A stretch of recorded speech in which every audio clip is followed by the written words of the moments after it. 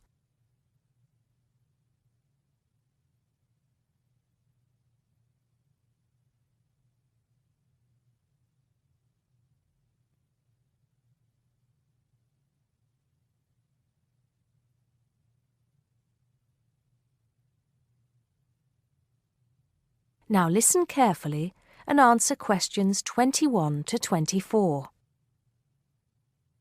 Hi, Joe. Hi, Isabel. Hi, Paul. Oh, hi, Paul. I've heard you've been stressing out about your presentation on art. I am.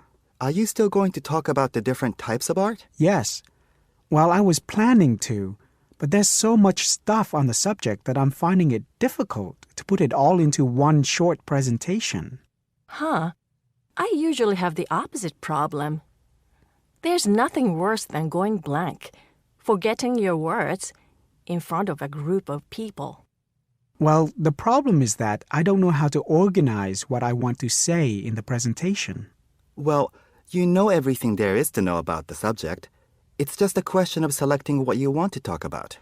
Well, there's a lot to discuss about the different periods in art. That's a good way to start.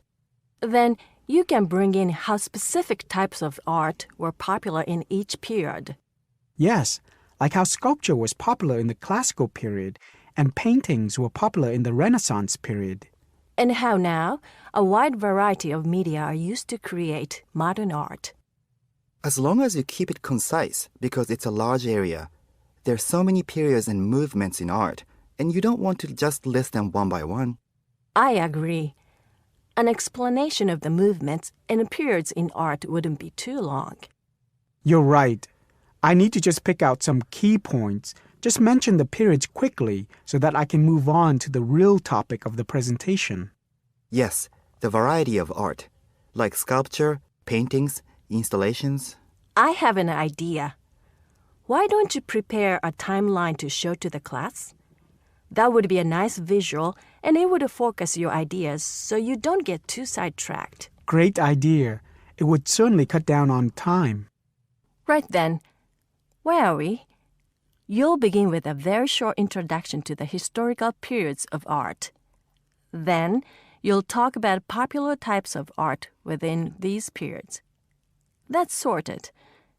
Maybe you could also mention some key works of art in each period, like the Venus de Milo statue or the Scream by Edvard Munch, and give some interesting facts on them. That's not a bad idea, because it does give people a frame of reference when I talk about specific kinds of art. After giving a historical context, I should really talk about different forms of art, shouldn't I? Yes, you should. After that, you can conclude with a question on what is considered to be art. Now, that would be really interesting. Yes, comparing the traditional views of art with modern views. Exactly. I think I'll have a collection of pictures, including famous pieces of art from classic to modern, projected on the wall, like the Mona Lisa, and some pop art, and ask people whether they think it's art or not.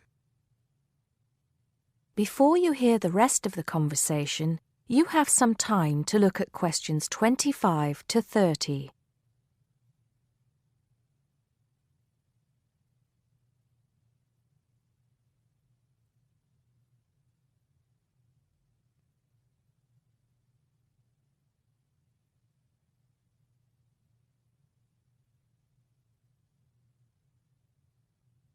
Now listen and answer questions 25 to 30. Showing some famous works and asking people what art is would certainly lead to discussion in the room. People's appreciation of art is so subjective, and it comes down to taste. That's what I'm hoping for, some disagreement to liven up the presentation. And you could stick in some really controversial ones like graffiti and modern art installations in between pieces of art that are universally accepted, like the work of the Renaissance painters. Sounds good to me. I have to say, I really don't understand some modern art myself.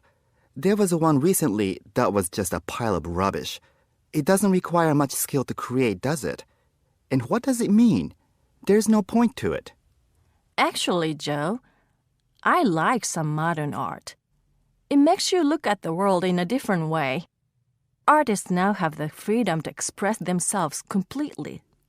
Yes, but there is an idea now that anything can be art. I've heard of paintings being sold for large sums of money, which have been done by small children and animals. Now that's ridiculous. Oh, you could find one of those paintings and put it in your presentation, couldn't you, Paul? That would really be interesting. Well, Paul, what do you think? I like it. Just thinking. I'll need to do some more research to find pictures for the slideshow. Yes, we can help you, can't we, Joe? Of course. If you go to the fine art section of the library, I'm sure you'll find everything you need. Just ask the staff and they'll give you access to a slide bank of hundreds of famous works of art. And if you still can't find what you're looking for, use the library computers to go online. There are lots of images on the internet. Of course, you'll need to use a search engine like Google, but it's dead easy. Thanks, guys. I'm feeling much clearer about the project. Your ideas have been really useful. I think I should end with a quote of some kind by a famous artist. What do you think? That's a good idea. Now let's go to the library and see what they have. That is the end of section 3. You now have half a minute to check your answers.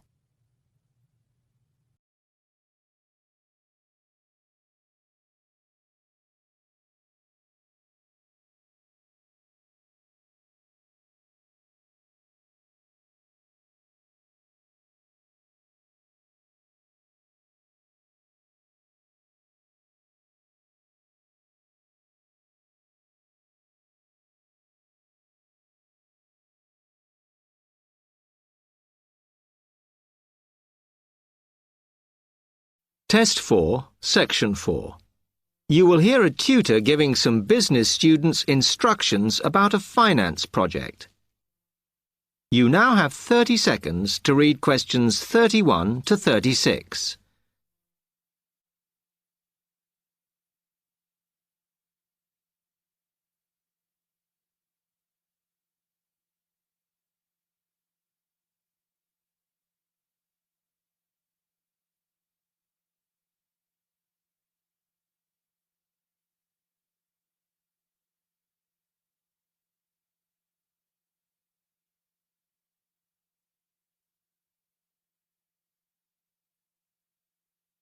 OK, can you quieten down, please?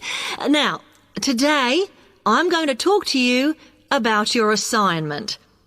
We've been studying the effects of the exchange rate, so I'm going to give you a project to do on this. Right, can you make some notes while I'm talking? The first thing that I'd like you to do in order to prepare this is to select where you're interested in. I mean, which country, and therefore which currency you're going to be operating in. OK, now the purpose of the project is to make money, and I'm hoping some of you will make a significant amount. So, I want you to suppose that you have £100 that you will have to invest purely in the rises and falls of the exchange system. In other words, you'll be trying to predict rates. This is a project that you'll be doing together, but before you work together, you'll have to go off and research what you need to know about the economy of that country and how well it's doing or is expected to do in the near future. You could all make up a little information sheet with your notes on, clearly legible, because then I want you to get together, we can do that next week, and to go round and read about each other's countries. When you see how well or badly each country is doing, I want you to decide what your exchange rate is going to be against all the other currencies. After that is all sorted, what you're going to do is go round the other students and attempt to sell your money to the others. Remember, this will depend on the success of your country's economy and the rate you fixed for your currency. Now, you're not allowed to just swap currencies with each other, but you may wish to buy from the other countries. But you must do a proper transaction. All the way through this, you must keep your accounts properly for each transaction. I'll give you 1 week to do this, and then we will set a time for the deals to finish, a bit like the stock exchange. And at that point, I will ask you to calculate how much you have made. Is that clear? You now have 30 seconds to read questions 37 to 40.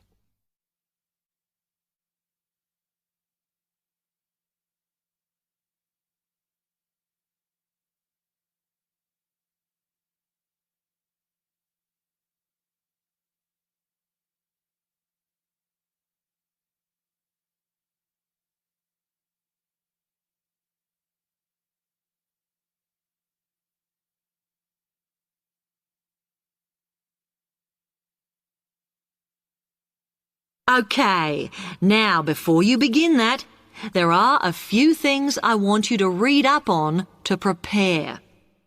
You need to look at the economies of the UK's main trading partners. I don't mean all of them, because that would be over 80, but just the 29 principal ones. There are summaries in the last 3 books on the book list I've given you.